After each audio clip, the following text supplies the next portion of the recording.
I wanted to create a really fun holiday look that's not just a basic red lip, so let's achieve this with a full face of Stila products. Starting with two of their liquid shadows, the first in Suede shade and the second in Glitter and Glow, and just blending these into my lid.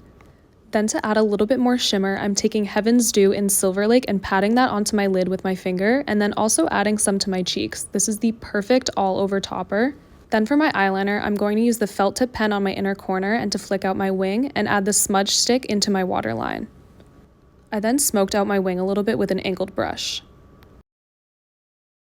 As the last step for my eyes, I added a bit of white on the top and bottom of the inner corner to really accentuate the line. Adding a bit of rosiness to my cheeks with their blush and bronze duo in Grapefruit, and the other side caramel on my nose to contour. For my lips, I'm using their plumping lip glaze in Brown Sugar, and then adding a little bit of the Heaven's Dew in Silverlake on top just to really make it extra shimmery and glossy.